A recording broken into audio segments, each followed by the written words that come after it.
नमस्कार दोस्तों, एडिटोरिया क्लासेस में आपका स्वागत है।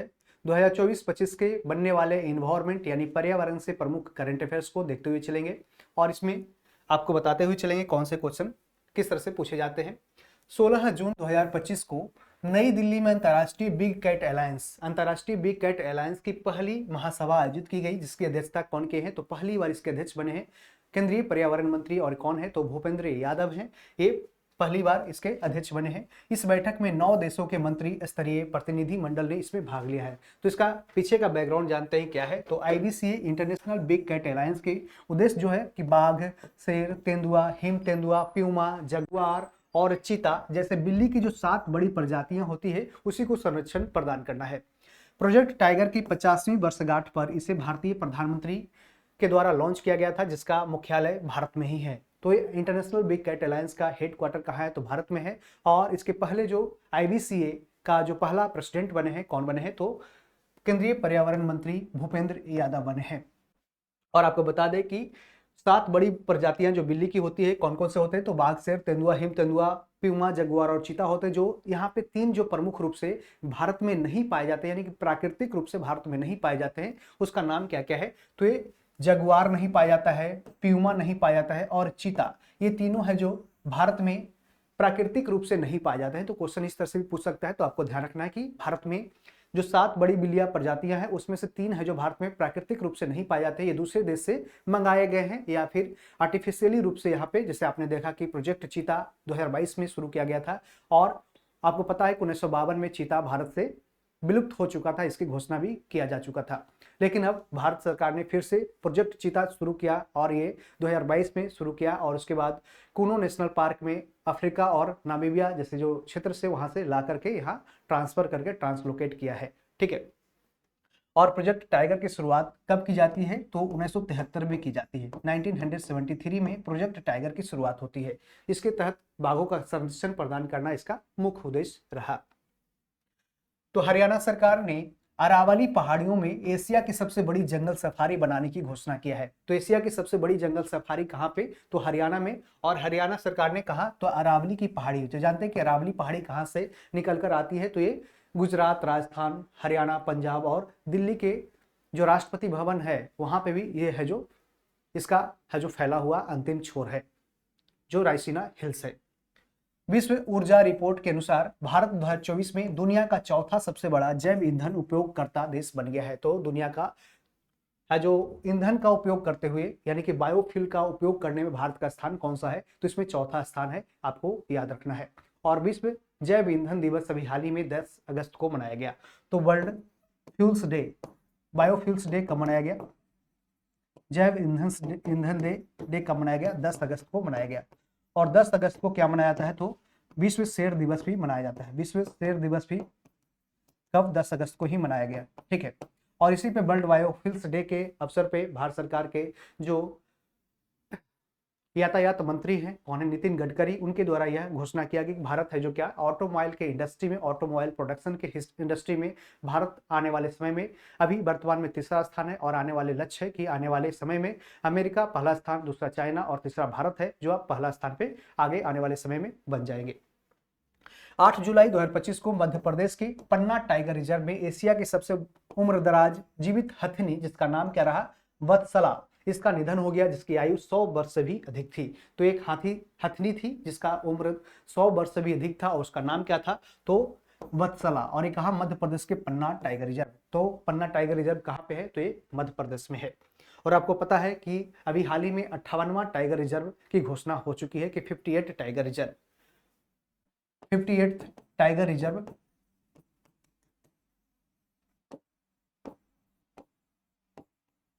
ठीक है।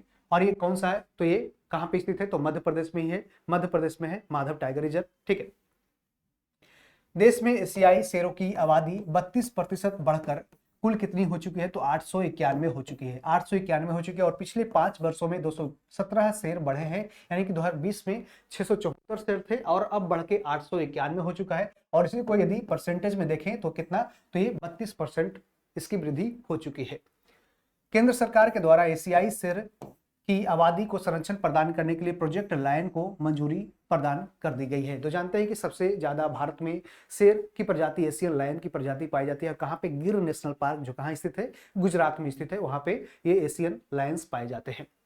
भारत अंतर्राष्ट्रीय जैव विविधता दिवस, अंतर्राष्ट्रीय जैव विविधता दिवस पर्यावरण मंत्रालय के तत्वाधान में कहाँ पे? उदयपुर में इसका आयोजन किया गया।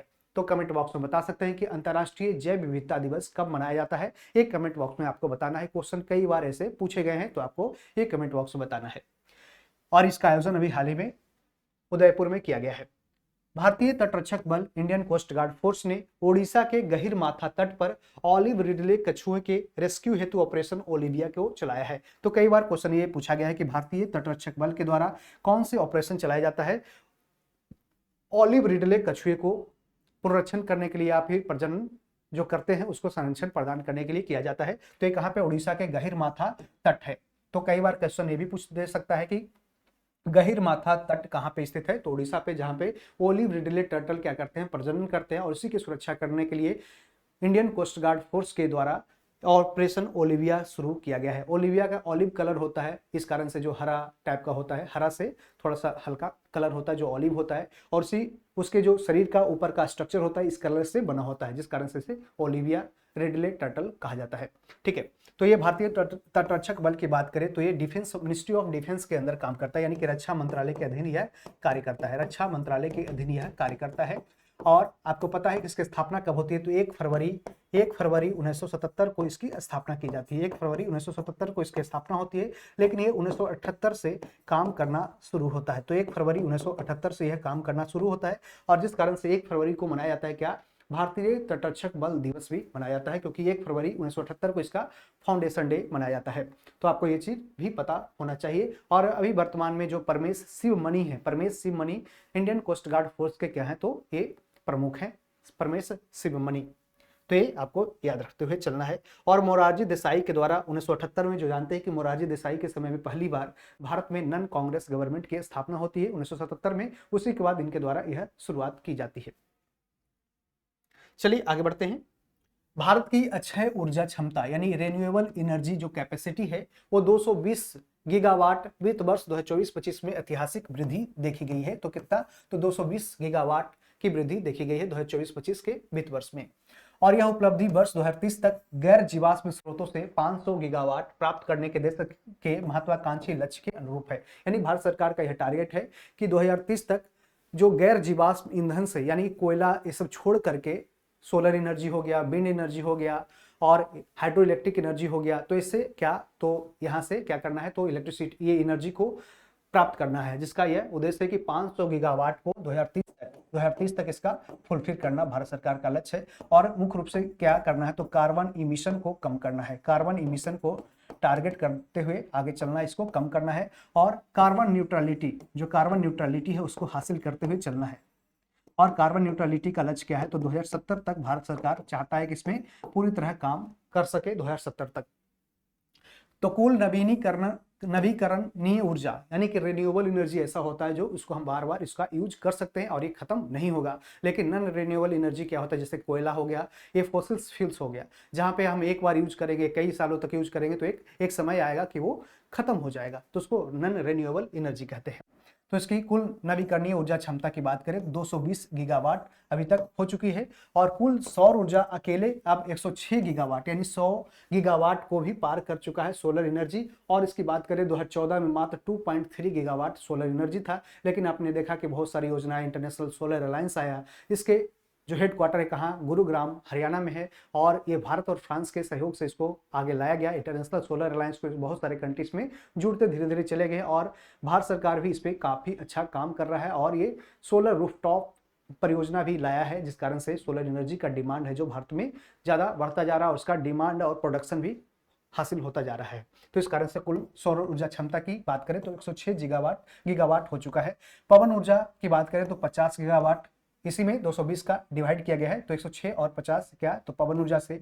नवीकरणीय ऊर्जा में राजस्थान प्रथम स्थान पे है। आपको ध्यान रखना है कि जो रिन्यूएबल एनर्जी है उसमें पहला स्थान किसका है? तो राजस्थान का है। उसके बाद दूसरा स्थान गुजरात, तीसरा स्थान तमिलनाडु और चौथा स्थान कर्नाटक का है। तो राजस्थान पहला स्थान, उसके बाद गुजरात, तमिलनाडु और कर्नाटक तो आने वाले समय में क्वेश्चन ये भी पूछा जा सकता है किस तरह से अरेंजमेंट किया जा सकता है रिन्यूएबल एनर्जी के प्रोडक्शन के हिसाब से। तो पहला स्थान राजस्थान, दूसरा स्थान गुजरात, तीसरा स्थान तमिलनाडु और चौथा स्थान यहाँ पे कर्नाटका हो जाएगा। नवीकरणीय ऊर्जा में भारत का स्थान क्या है? तो इसमें चौथा स्थान, विश्व स्तर पे चौथा स्थान है नवीकरणीय ऊर्जा में, यानी कि रिन्यूएबल एनर्जी पे, जहां सौर ऊर्जा में भारत का स्थान तीसरा है और पवन ऊर्जा में चौथा स्थान है। यानी कि विंड में क्या है तो तीसरा, ये विंड में क्या है तो चौथा स्थान है विंड में, विंड एनर्जी में। और यहीं पे सोलर एनर्जी की बात करें तो इसमें भारत का स्थान जानते हैं 106 गीगावाट है जो अभी तक प्रोडक्शन कर चुका है। इस कारण से इसका रैंकिंग है जो वर्ल्ड में तीसरा स्थान है। दिल्ली सरकार के द्वारा पर्यावरण संरक्षण के उद्देश्य से 2 लाख छात्रों को इको योद्धा के रूप में तैयार किया गया है और इसका उद्देश्य है कि स्कूल और कॉलेज के छात्रों को पर्यावरण संरक्षण के प्रति जागरूकता फैलाना है। तो इसके लिए किसका, तो इको योद्धा, इको मतलब क्या होता है, इको सिस्टम को जो प्रोटेक्ट करे, उसके लिए इको योद्धा करके किया गया। और किसके द्वारा शुरुआत किया गया है, तो ये दिल्ली सरकार के द्वारा शुरू किया गया। दिल्ली के मुख्यमंत्री कौन अभी बने हैं, तो जानते हैं कि रेखा गुप्ता दिल्ली के मुख्यमंत्री नए बने हैं। केंद्र शासित प्रदेश दादर और नागर हवेली तथा दमन और दीव का जो दीव जिला है वो देश का पहला ऐसा जिला बन गया जो अपनी बिजली की मांग पूरी तरह सौर ऊर्जा से पूरा करता है।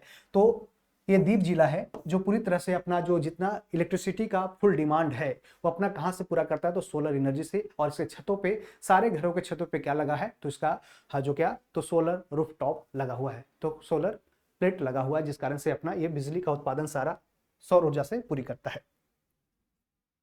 ठीक है।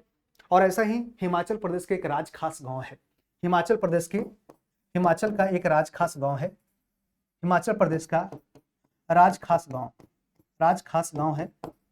ये भी क्या हासिल किया है, तो इसमें ये भी सोलर एनर्जी से अपना पूरी तरह से गांव का जो एनर्जी है पूरी तरह से क्या, तो सोलर एनर्जी से ही अपनी फुलफिल करता है। तो जिस कारण से ये कंपटीशन एक हुआ था उसमें ये पहला स्थान भी हासिल किया था। अगला है कि भारत ने मध्य प्रदेश और राजस्थान को जोड़ने वाला अपना पहला अंतरराज्यीय चीता गलियारा यानी कि जो चीता कॉरिडोर है वो विकसित किया है। और ये मध्य प्रदेश और राजस्थान दोनों आसपास का क्षेत्र है, जिस कारण से ये एक टाइगर कॉरिडोर इंटर स्टेट किया है। दोनों राज्यों में 17,000 वर्ग किलोमीटर में फैला एक वन्यजीव गलियारा विकसित किया जाएगा, यानी कि वाइल्ड लाइफ कॉरिडोर विकसित किया जाएगा, जिससे चीतों को संरक्षित और जुड़े हुए आवास में स्वतंत्र रूप से विचरण करने की सुविधा मिलेगी। तो कई बार ऐसा होता है कि ह्यूमन और एनिमल कॉन्फ्लिक्ट होता है, जिसमें क्या सड़क गुजरती है तो बीच में चीता आ जाते हैं, या फिर सड़क पे क्या होता है इस कारण से कभी कभी हमला भी कर देते हैं, जिस कारण से इसे ही बचने के लिए इस तरह से एक सेफ टाइगर कॉरिडोर, चीता कॉरिडोर इस तरह से बनाया जा रहा है। कहाँ पे, तो मध्य प्रदेश और राजस्थान में।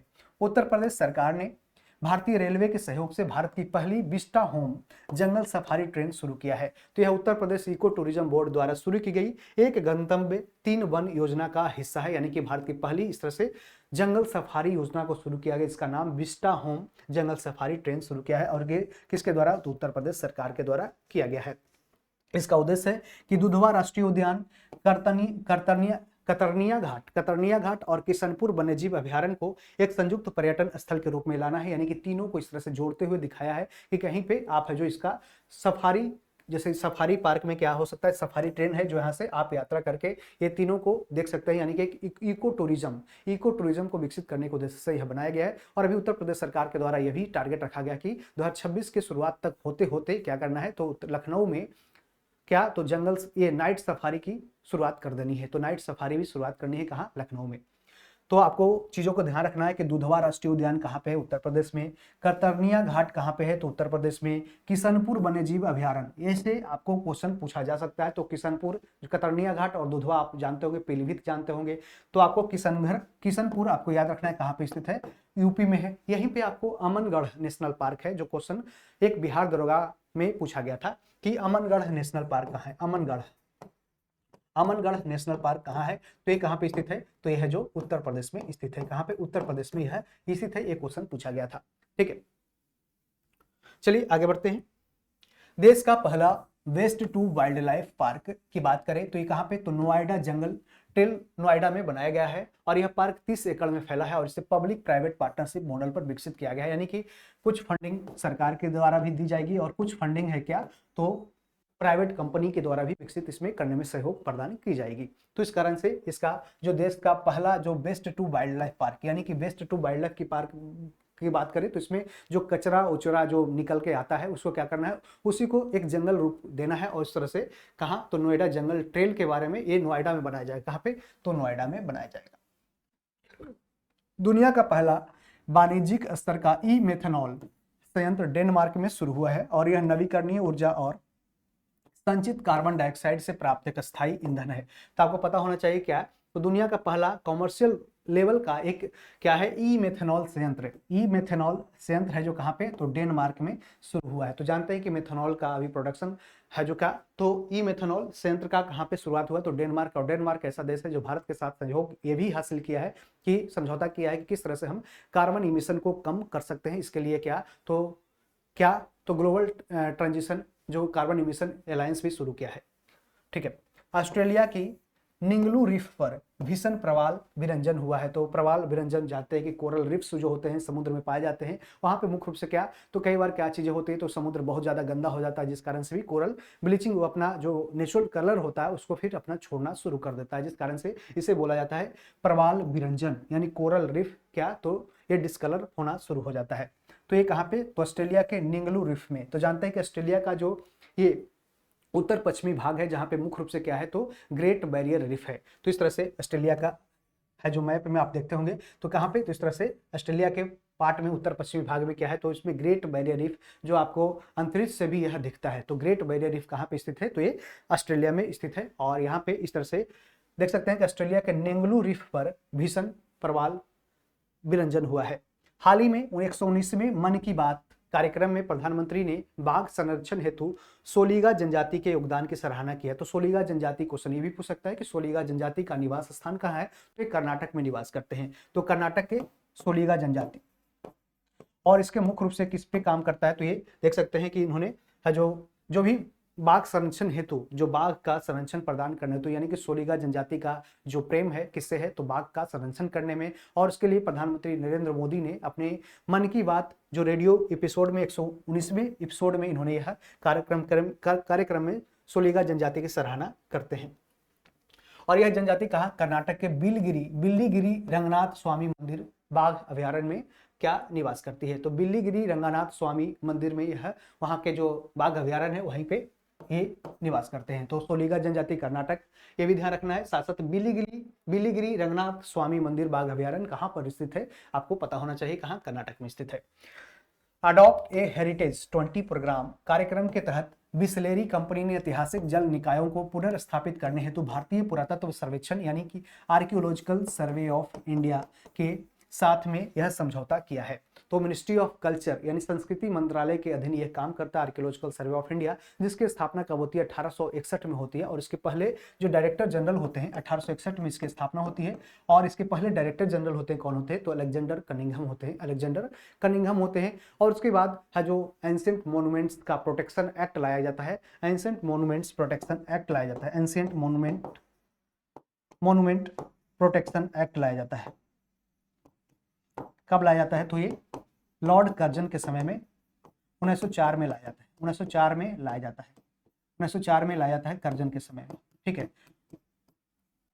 फिर जानते हैं कि 1920 में हड़प्पा सभ्यता की खोज की जाती है। उसी के समय में दयाराम साहनी के द्वारा हड़प्पा की 1921 में, और 1922 में क्या होता है, तो राखालदास बनार्जी के द्वारा मोहनजोदड़ो की खोज की जाती है। उसका अनाउंसमेंट किया जाता है आर्कियोलॉजिकल सर्वे ऑफ इंडिया के डायरेक्टर जनरल उस समय थे 1924 में जॉन मार्शल, उनके द्वारा यह घोषणा किया जाता है, जिसका नाम पहला बार हड़प्पा के नाम पे ही हड़प्पा सभ्यता किया जाता है, या सिंधु घाटी सभ्यता जो उस क्षेत्र में नदी विकसित थी।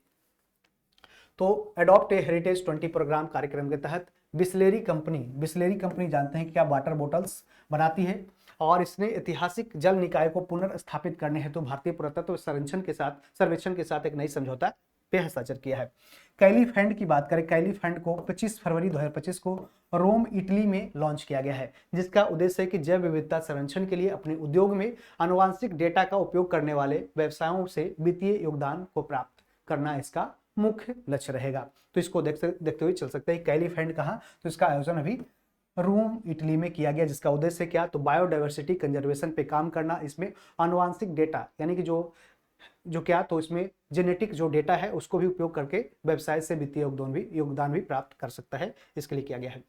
यह वैश्विक निधि 2030 तक जैव विविधता जो बायोडाइवर्सिटी लॉस है उसको रोकने के लिए Kunming Montreal global biodiversity framework लक्ष्य का भी यह समर्थन करता है।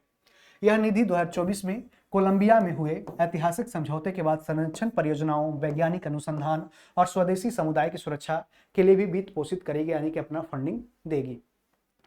इंदौर और उदयपुर रामसर कन्वेंशन के तहत वेटलैंड सिटी के रूप में मान्यता प्राप्त करने वाले पहले भारतीय शहर बन गए हैं। तो जानते हैं कि भारत का इस तरह से पहला वेटलैंड शहर कौन बन गया है, तो वेटलैंड सिटी कौन बन गया है, तो ये इंदौर और उदयपुर दोनों बन गया है, जो रामसर कन्वेंशन के तहत बन गया है। तो जानते हैं कि वेटलैंड का प्रोटेक्शन जो होता है वो रामसर कन्वेंशन साइट के तहत किया जाता है, जिसमें आपको पता है कि 1971 में 2 फरवरी 1971 को रामसर साइट्स का कि रामसर जो ईरान के शहर है रामसर, वहां से इसकी शुरुआत की जाती है और भारत इसमें 1982 में इसमें साइन करके इसमें शामिल होता है। और अब तक भारत में 89+2 खींचन और मीनार को अभी हाल ही में इसमें जो पर्यावरण दिवस इस बार 5 जून को मनाया गया, उसी के पूर्व संध्या पे खींचन और मीनार जो राजस्थान के 2 साइट्स हैं उसको रामसर साइट में शामिल किया गया। और इसके बाद है जो क्या, तो यहाँ खींचन और मीनार नाम याद रखना है, खींचन प्लस मीनार दोनों कहाँ पे स्थित है, तो ये राजस्थान में स्थित है और दोनों को बनाया गया क्या, तो राजस्थान में शामिल करते हुए राजस्थान का है और दूसरे रामसर साइट में शामिल किया है। और 89+2 पहले 89 था और अब 91 रामसर साइट्स इंडिया में। टोटल रामसर साइट्स की संख्या कितनी, 91 हो चुकी है। और वेटलैंड सिटी की बात करें तो इंदौर और उदयपुर इसमें शामिल हो चुका है। यह प्रतिष्ठित मान्यता सतत शहरी विकास और पारिस्थितिकी संरक्षण के प्रति भारत की प्रतिबद्धता को भी उजागर करती है। किस तरह से भारत है जो अर्बन सिस्टम है, जो सस्टेनेबल अर्बन डेवलपमेंट की बात करता है, किस तरह से इकोसिस्टम में और भी काम करता है, किस तरह से बायोडाइवर्सिटी पे काम करता है उसके, और इसका इकोसिस्टम को जो कंजर्वेशन करता है उसके लिए भारत का जो लक्ष्य है उस पर यह इसके आधार पर यह दिया गया है। अगला है कि उत्तराखंड के हल्द्वानी में महाभारत वाटिका का निर्माण किया गया है और हम महाभारत में वर्णित जो पौधे हैं उसकी 37 प्रजातियों को लगाया गया है। यानी कि जो महाभारत की जो ये उत्तराखंड में कहाँ किया जाएगा, तो इसमें महाभारत के युद्ध के समय में महाभारत में जितने सारे 37 प्रजातियों, यहाँ देख सकते हैं 37 प्रजातियां जो पौधों की वहाँ पे उल्लेख किया गया है, कोई भी पौधा हो उसका, जैसे तुलसी हो गया और भी अन्य पौधे होंगे जो मेडिसिनल्स हो गए और फिर उनका जो समय का जो महत्व होता था उसको इस तरह से महाभारत वाटिका का निर्माण करके उत्तराखंड के हल्द्वानी में इसको शामिल किया गया है। भारत जैव ईंधन के उत्पादन में तीसरा सबसे बड़ा देश बन गया है, यानी कि बायोफ्यूल्स के प्रोडक्शन के मामले में भारत क्या, तो इसका तीसरा स्थान हासिल किया है। टाटा मोटर्स के द्वारा भारत के पहले हाइड्रोजन से चलने वाले ट्रक का परीक्षण किया गया। तो टाटा मोटर्स के द्वारा भारत के पहले हाइड्रोजन गैस से चलने वाले ट्रक का है जो क्या, तो परीक्षण किया गया। जानते हैं कि अभी हाइड्रोजन क्या है, तो भारत का कह सकते हैं हाइड्रोजन क्या है कि आने वाले समय में एक फ्यूचर फ्यूल यानी भविष्य का ईंधन के रूप में इसे जाना जाता है। तो फ्यूचर फ्यूल यानी कि ये क्लीन एनर्जी को प्रमोट करता है। फ्यूचर फ्यूल इसमें कार्बन इमिशन नहीं होता है और ये इन्वायरमेंट फ्रेंडली भी है। आपने अभी देखा कि अपना घर योजना ministry of petroleum and natural gas के द्वारा अपना घर योजना की शुरुआत किया गया है। तो अपना घर योजना क्या है, तो ये आप जान सकते हैं कि अपना घर योजना अभी हाल ही में शुरू किया गया था। किसके द्वारा, तो ministry of petroleum and natural gas. किसके द्वारा, तो ministry of petroleum and natural gas ministry के द्वारा शुरू किया गया था। और इसके जो मंत्री थे कौन है, तो इसके हरदीप सिंह पुरी, इसके मंत्री कौन है, हरदीप सिंह पुरी है। हरदीप सिंह पुरी इसके मंत्री हैं, उनके द्वारा शुरू किया गया। इसका मुख्य उद्देश्य क्या रहेगा, जो ट्रक ड्राइवर्स होते हैं जो काफी लंबे समय से ट्रक चलाते हैं और लंबी दूरी का चलाते हैं, जिस कारण से बीच बीच में क्या पेट्रोल टंकी पे उसके लिए निवास स्थान अल्प समय के लिए, कम समय के लिए एप्लीकेशन के माध्यम से वो अपना बुक कर सकते हैं, वहां रह सकते हैं, कुछ देर आराम करके फिर से गाड़ी अपना चला सकते हैं। इसके लिए पेट्रोलियम मिनिस्ट्री के द्वारा यह शुरुआत किया गया है अपना घर योजना। और ministry of transport and highway के द्वारा ही ट्रक में छोटे छोटे एसी यानी कि माइक्रो एसी भी लगा सकते हैं, जिस कारण से ट्रक ड्राइवर को गर्मी में ट्रक चलाने में इसको असुविधा न हो। और भारत की पहली हाइड्रोजन संचालित 1200 हॉर्स पावर के ट्रेन का ट्रायल भी हरियाणा के जिंद सोनीपत में मार्ग पे किया गया। तो भारत की पहली हाइड्रोजन से संचालित 1200 हॉर्स पावर, कितने, तो 1200 हॉर्स पावर की जो ट्रेन का ट्रायल हरियाणा के कहाँ पे, तो जिंद सोनीपत मार्ग पे किया गया। कोचिन शिपयार्ड के द्वारा निर्मित भारत की पहली हाइड्रोजन ईंधन सेल फेरी का उद्घाटन कोची शहर में किया गया। तो कोचिन शिपयार्ड के द्वारा निर्मित भारत की पहली हाइड्रोजन ईंधन सेल फेरी का उद्घाटन कहाँ, तो कोचिन के केरल के ही कोचिन शहर में किया गया है। भारत का पहला फ्रोजन चिड़ियाघर दार्जिलिंग यानी वेस्ट बंगाल के पदम नायडू हिमालयन जूलॉजिकल पार्क में शुरू किया गया है। तो भारत का पहला फ्रोजन चिड़ियाघर दार्जिलिंग जो यह किया गया है कहाँ पे, तो ये Padmaja Naidu Himalayan geological park में है शुरू किया गया। इसमें क्या किया जाएगा, तो इसमें जो सीमेंस हो गया या जो ब्लड सैंपल्स हो गया या डीएनए सैंपल्स हो गया जो विलुप्त होने वाले प्रजाति है उसको उसमें कंजर्व किया जाएगा और आने वाले समय पर उस पर रिसर्च भी किया जाएगा। और आपने देखा कि अभी हाल ही में नेशनल एनिमल बायो बैंक भी इसकी भी स्थापना किया गया है। नेशनल एनिमल बायो बैंक का भी उद्घाटन किया गया है कहाँ पे, तो इसका उद्घाटन डॉक्टर जितेंद्र सिंह ने किया है कहाँ पे, तो इसका हैदराबाद में इसका उद्घाटन किया गया है। हैदराबाद में इसका उद्घाटन किया गया है। केंद्र सरकार ने जम्मू कश्मीर के पुलवामा में स्थित त्राल वन्यजीव अभयारण्य को इको सेंसिटिव जोन के रूप में घोषित किया है। तो केंद्र सरकार ने कहाँ पे, तो जम्मू कश्मीर के कहाँ, पुलवामा में त्राल वन्यजीव अभयारण्य। तो त्राल वन्यजीव अभयारण्य कहाँ पे स्थित है, आपको ध्यान रखना है जम्मू कश्मीर में स्थित है और इसको ये भारत सरकार के द्वारा इको सेंसिटिव जोन के रूप में घोषित किया गया है।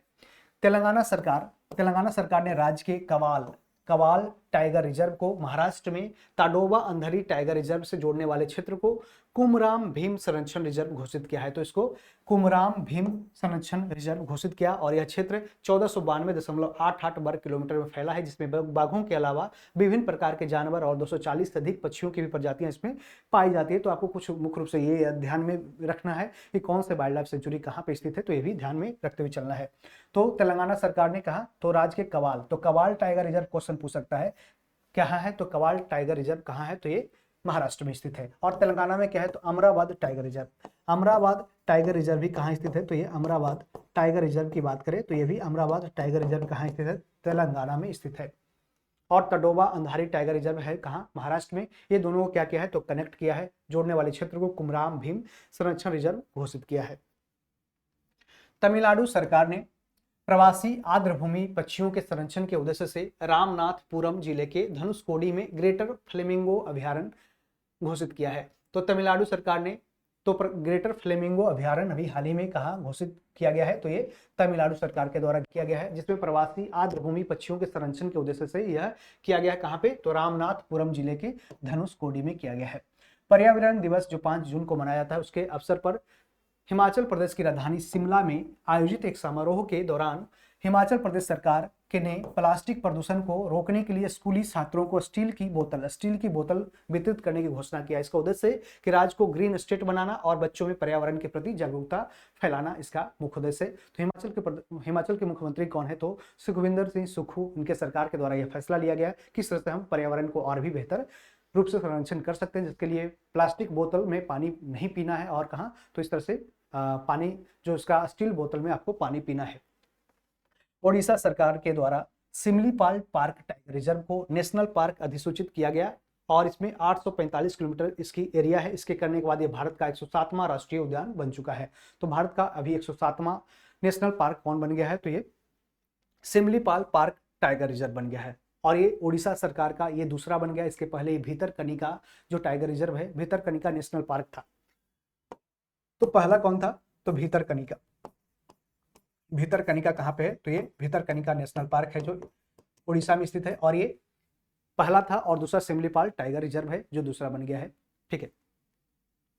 भारत की बाघ आबादी 2006 में 1411 से बढ़कर 2022 में कितनी हो गई है, तो 3682 हो चुकी है। तो ये 3682 यानी कि वृद्धि देखा गया है, जो निगरानी वाले क्षेत्रों में लगभग 6% है, जो वार्षिक वृद्धि को भी दिखाता है। यानी कि 2006 में 1411 था, अब 3682 हो चुका है। तो हर एक साल ये 6% का वृद्धि दिखाया है।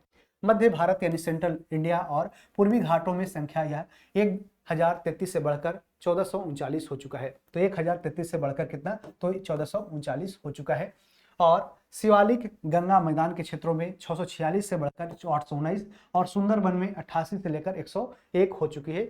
और इसके विपरीत पूर्वोत्तर भारत में यानी कि नॉर्थ ईस्ट इंडिया में गिरावट देखी गई, विशेष रूप से अरुणाचल प्रदेश में 29 से लेकर 9 हो चुका है। यानी कि क्वेश्चन ये पूछ सकता है कि अभी हाल ही में भारत के कौन से ऐसे क्षेत्र में विशेष रूप से किसका, तो घाटा, तो बाघ की आबादी को घटोतरी देखा गया। तो कहाँ पे, तो अरुणाचल प्रदेश में बाघ है जो कमा है, जबकि सबसे ज्यादा कहाँ, तो सेंट्रल इंडिया यानी मध्य भारत और पूर्वी घाट में सबसे ज्यादा बाघों की संख्या है जो देखी गई है।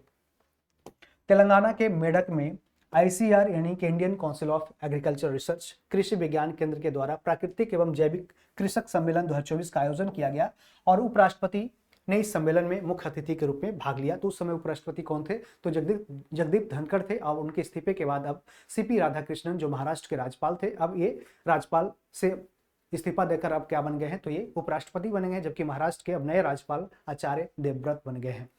ठीक है, तो इस तरह से आईसीआर की बात करें तो Indian council of agriculture research, इसकी स्थापना कब होती है, 1929 में इसकी स्थापना की जाती है और मुख्य रूप से कृषि विज्ञान पे रिसर्च करने के उद्देश्य से यह बनाई जाती है। और इसके जो अध्यक्ष अभी वर्तमान में कौन है, डायरेक्टर जनरल, तो ये मांगीलाल जाट है,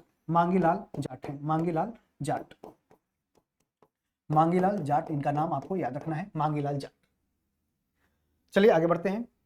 पर्यावरण, वन तथा जलवायु परिवर्तन मंत्रालय ने पराली जलाने, जो धान या गेहूं जब काटते हैं तो क्या होता है, कुछ चीजें बच जाती है खेतों में, उसको क्या होता है, तो उसको जलाने पे क्या होता है, दिल्ली में प्रदूषण ज्यादा फैल जाता है, हरियाणा पंजाब के क्षेत्रों में ज्यादा देखने को मिलती है प्रदूषण, जिस कारण से दंड का दोगुना कर दिया है। तो यानी कि यदि कोई जलाएगा तो उसको क्या, किसानों को दंड भी दिया जाएगा और उसका दंड को दोगुना कर दिया है पर्यावरण मंत्रालय के द्वारा।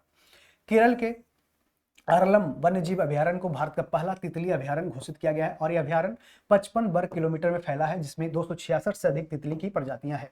तो तितली की पहला जो अभयारण्य है जो भारत में बनाया गया है, ये कौन सा, तो केरल के अरलम वन्यजीव अभयारण्य को भारत का पहला तितली अभयारण्य बनाया गया है। तो क्वेश्चन ये भी पूछ सकता है और ये भी पूछ सकता है कि अरलम वन्यजीव अभयारण्य कहाँ पे स्थित है, तो ये केरल में स्थित है। केंद्र सरकार ने टाइगर रिजर्व के बाहर बाघों की सुरक्षा, बाघों है यहाँ पे, बाघों की सुरक्षा के लिए टाइगर्स आउटसाइडर टाइगर रिजर्व नामक योजना की शुरुआत किया है। किसके द्वारा, केंद्र सरकार ने टाइगर रिजर्व के बाहर बाघ की सुरक्षा के लिए टाइगर्स आउटसाइड टाइगर रिजर्व नामक योजना की शुरुआत की है। यह योजना उन क्षेत्र पर केंद्रित होगी जहां पर बाघ टाइगर रिजर्व से बाहर मानव बस्तियों के समीप पाए जाते हैं, जिससे मानव बाघ संघर्ष की घटनाएं सामने आती रहती है और ये उससे कई बार क्या बचाने का भी काम करता है। जो बाघ कभी बार आपने वीडियो में भी देखा होगा कि बाघ है जो शहर में प्रवेश कर जाते हैं और लोकल्स को नुकसान पहुंचाना शुरू कर देते हैं, उनसे ये रक्षा करेंगे। प्रोजेक्ट एलिफेंट जिसकी शुरुआत कब होती है, 1900, ये प्रोजेक्ट एलिफेंट की बात करें तो ये एक 1992, प्रोजेक्ट एलिफेंट कब, 1992 के तहत हाथी के संरक्षण को बढ़ावा देने के लिए पर्यावरण मंत्री भूपेंद्र यादव की अध्यक्षता में कहाँ पे, तो उत्तराखंड की राजधानी देहरादून में संचालन समिति की बैठक आयोजित की गई और बैठक में हाथियों के संरक्षण और मानव हाथी संघर्ष को लेकर कई निर्णय भी लिए गए। तो कई बार ऐसा भी देखा गया कि मानव और हाथी का संघर्ष जिसमें होता है कई बार, तो इसमें मानव को नुकसान भी पहुंचाया जाता है हाथियों के द्वारा। और कई बार देखोगे जब रेलवे का कॉरिडोर, रेलवे की पटरियां पार होती है तो कई बार हाथी जब इससे क्रॉस करते रहती है तो क्या होता है, तो इसमें जब ट्रेन आते रहता है तो इसको ट्रेन इसमें धक्का भी देती है, जिस कारण से इसकी मौत भी हो जाती है। तो इसी से बचाव करने के लिए क्या, तो इसमें इस तरह से हल्के हल्के करंट भी कई बार है जो लगाए जाते हैं ताकि एक दूसरे जब ट्रेन आए तो इसको है जो क्या एक्टिवेट हो तो ये ना जाए, ठीक है, क्रॉस ना हो सके। और साथ ही ये रोड पे भी होता है, लेकिन अभी हाल ही में सबसे सुरक्षित किया गया है, इसमें मधुमक्खी का छत्ता लगाया गया है, मधुमक्खी का बाड़ा लगाया गया है,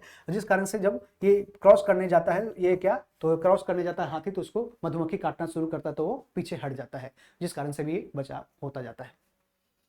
चलिए आगे बढ़ते हैं। तो संयुक्त राष्ट्र जलवायु परिवर्तन फ्रेमवर्क कन्वेंशन यानी कि United nation framework convention on climate change, UNFCCC, United nation framework convention on climate change के अंतर्गत जर्मनी के बॉन शहर है, जर्मनी के में कौन है, बॉन शहर, उसमें वार्षिक बॉन जलवायु परिवर्तन सम्मेलन आयोजित किया गया, जिसका मुख्य उद्देश्य रहा कि वैश्विक अनुकूलन लक्ष्य तथा जलवायु वित्त पोषण करना यानी क्लाइमेट फाइनेंस करना है, जिस कारण से क्लाइमेट को एक्शन को और भी तेज किया जा सके और कार्बन इमिशन को कम किया जा सके।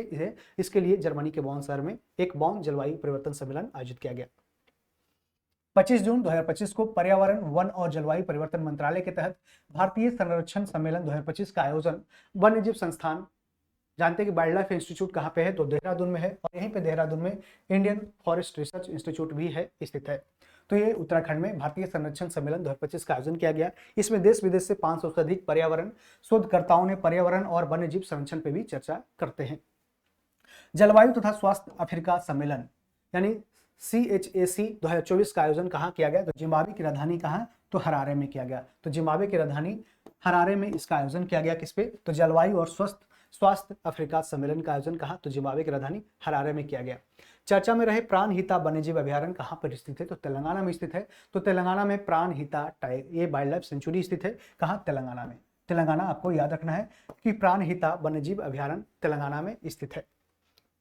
चलिए, तो सिंहाचलम मंदिर जो खबर में रहा आंध्र प्रदेश में स्थित है। सिंहाचलम मंदिर कहाँ पे स्थित है? तो ये आंध्र प्रदेश में है और यह मंदिर विष्णु भगवान के अवतार भगवान नरसिंह को समर्पित करता है। इसमें क्या? तो शरीर जो रहेगा नर का रहेगा, यानी कि पुरुष का रहेगा, और सिंह का ये है जो मुंह रहेगा। ठीक है, तो इस तरह से ये समर्पित करता है। पर्यावरण, वन और जलवायु परिवर्तन मंत्रालय ने पराली जलाने पर दंड को क्या क्या है? दोगुना किया है। और चीता परियोजना पर निगरानी करने के लिए मध्य प्रदेश राजस्थान संयुक्त पैनल का भी गठन किया गया है। तो चीता परियोजना पर निगरानी स्थापित करने के लिए मध्य प्रदेश राजस्थान संयुक्त पैनल का है जो इस तरह से उद्घाटन किया गया है और आपको पता है गठन किया गया है। और इसमें आपको पता है कि आपको मध्य प्रदेश और राजस्थान के बीच में जो कॉरिडोर बनाया गया है, चीता कॉरिडोर, इसमें आने जाने में भी इस तरह से निगरानी रखा जाएगा। हिमाचल प्रदेश के सीएम हैं सुखविंदर सिंह सुक्खू। इनके द्वारा घोषणा किया गया कि दुर्गेश अरण्य जूलॉजिकल पार्क भारत में भारतीय ग्रीन बिल्डिंग काउंसिल से प्रमाणन प्राप्त करने वाला पहला चिड़ियाघर होगा। तो एक क्वेश्चन ये ध्यान रखना है कि दुर्गेश अरण्य जूलॉजिकल पार्क कहाँ पे स्थित है? तो हिमाचल प्रदेश में। और ये भारतीय ग्रीन बिल्डिंग यानी कि इंडियन ग्रीन बिल्डिंग काउंसिल से प्रमाणन प्राप्त करने वाला भारत का ऐसा पहला चिड़ियाघर होगा। भारतीय ग्रीन बिल्डिंग काउंसिल एक प्रमुख क्या है? तो प्रमाणन संस्था है जो भारतीय उद्योग परिसंघ यानी कॉन्फेडरेशन ऑफ इंडियन इंडस्ट्रीज का हिस्सा है। इसका गठन कब हुआ था? तो 2001 में इंडियन ग्रीन बिल्डिंग काउंसिल का गठन किया गया, 2001 में किया गया था। और किसके द्वारा दिया जाता है? तो भारतीय उद्योग परिसंघ के द्वारा दिया जाता है। इसमें CII क्या है? तो कॉन्फेडरेशन ऑफ इंडियन इंडस्ट्री की बात करें तो क्या है? तो हर एक जो बहुत बड़े बड़े उद्योग का एक समूह है जिसके द्वारा यह फैसला लिया जाता है। कूनो, और इसमें मुख्य रूप से कौन से वैसे बिल्डिंग कौन बनाए गए हैं जहां पे इस तरह से ग्रीन बिल्डिंग यानी कि हरित पर्यावरण को आगे बढ़ाने में ये सक्षम हो सकता है, सस्टेनेबल इन्वायरमेंट की ओर आगे बढ़ रहा है। कूनो अभयारण्य के बाद अब गांधी सागर अभयारण्य में भी चीतों को लाने की तैयारी हो रही है, यानी कि अब गांधी सागर अभयारण्य कहाँ है? तो मध्य प्रदेश में है। कूनो नेशनल कहाँ है? तो ये भी मध्य प्रदेश में। तो दोनों कहाँ है? तो ये मध्य प्रदेश में है। कूनो अभयारण्य और गांधी सागर अभयारण्य में भी चीतों को अब लाने की तैयारी की जा रही है। इसका एरिया काफी बड़ा है जिस कारण से जो चीता वहां पे स्वतंत्र रूप से भ्रमण कर सकते हैं, जिसके उद्देश्य से यह वहां पे स्थापित किया जा रहा है। अक्टूबर 2024 में भारतीय प्रधानमंत्री नरेंद्र मोदी ने ग्वालियर मध्य प्रदेश के लाल टिपारा गौशाला में बायो CNG संयंत्र वाली भारत की पहली आधुनिक गौशाला का भी उद्घाटन किया है। तो कहां पे? तो ग्वालियर मध्य प्रदेश में। ग्वालियर मध्य प्रदेश के लाल टिपारा गौशाला में बायो CNG संयंत्र वाली भारत की पहली आधुनिक गौशाला का उद्घाटन किसके द्वारा? प्रधानमंत्री मोदी के द्वारा किया गया। और आपको पता है कि राष्ट्रीय गोकुल मिशन लाया गया था 2014 में। राष्ट्रीय गोकुल मिशन लाया गया था, जिसके कारण है जो भारत में दूध का उत्पादन और भी बढ़ गया और भारत अभी वर्तमान में दूध के उत्पादन में पहला स्थान पे बरकरार है। तो पहला स्थान मिल्क के प्रोडक्शन में भारत है।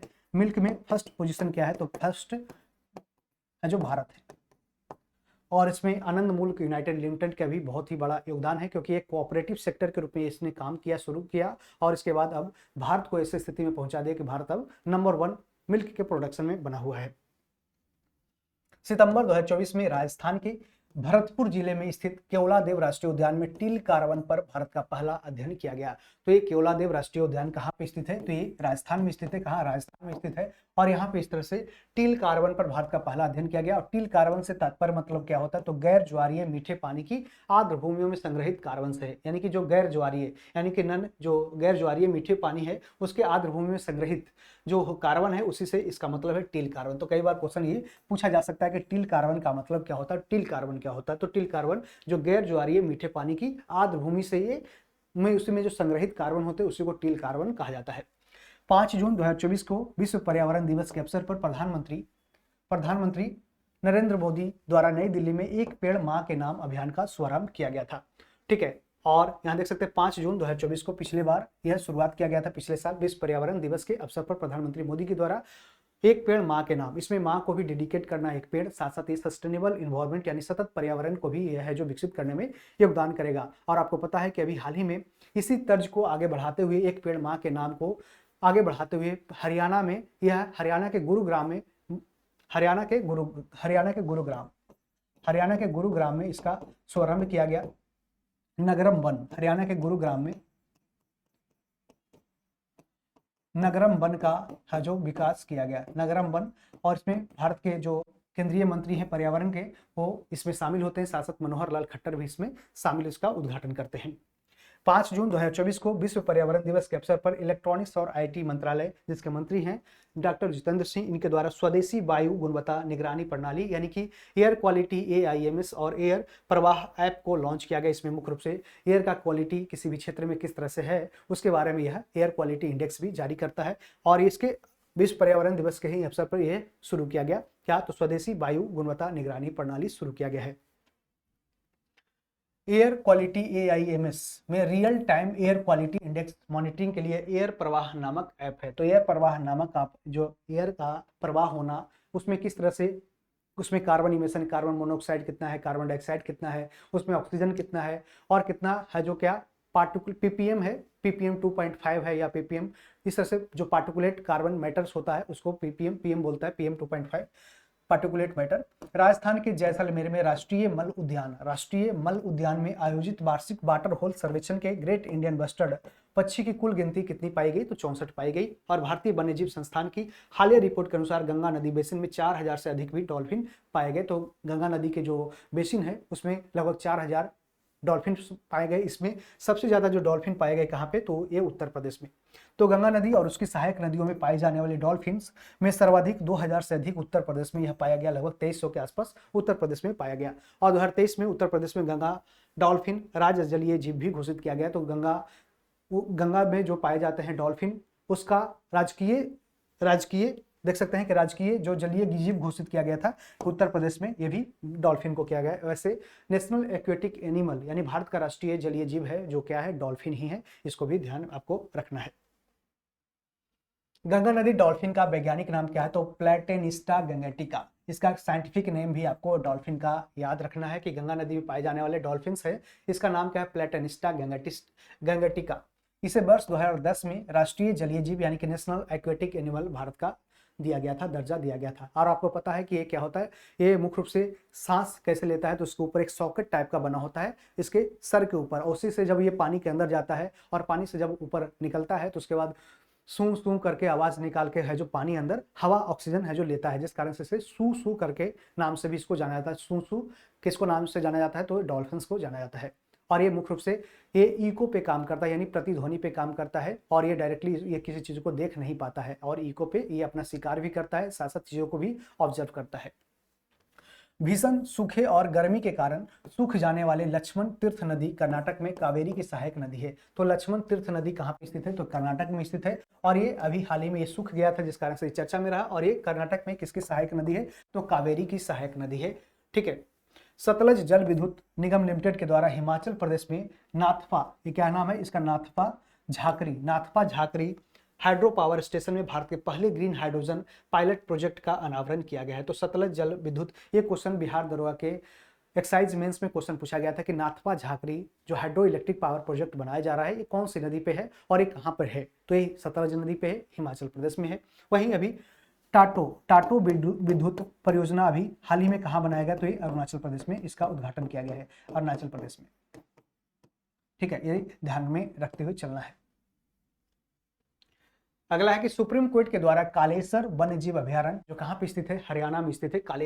कालेसर वन्यजीव अभ्यारण्य हरियाणा में स्थित है। इसके भीतर 4 प्रस्तावित बांधों के निर्माण पर पर्यावरणीय चिंता के कारण रोक लगा दी गई है। तो कालेसर वन्यजीव अभ्यारण्य कहाँ है? तो हरियाणा में है। और इसके भीतर 4 प्रस्तावित बांध जो बनने वाला था, इसको इन्वायरमेंटल क्लियरेंस नहीं मिल पाया, जिस कारण से इस पर रोक लगा दिया गया है सुप्रीम कोर्ट के द्वारा। प्रधानमंत्री मोदी ने गुजरात के मेहसाना जिले में मारुति सुजुकी के संयंत्र परिसर में भारत में पहली automobile in plant railway siding परियोजना का उद्घाटन किया। और इसका उद्देश्य है कि कार्बन इमिशन तथा जीवाश्म ईंधन की खपत को कम करना है, जिस कारण से क्लीन एनर्जी और क्या इन्वायरमेंट में सस्टेनेबल इन्वायरमेंट को आगे बढ़ावा दिया जा सके। कहाँ पे किया है? तो मोदी ने गुजरात के मेहसाना जिले में मारुति सुजुकी के संयंत्र परिसर में भारत में पहली automobile in plant railway siding परियोजना का उद्घाटन किया है।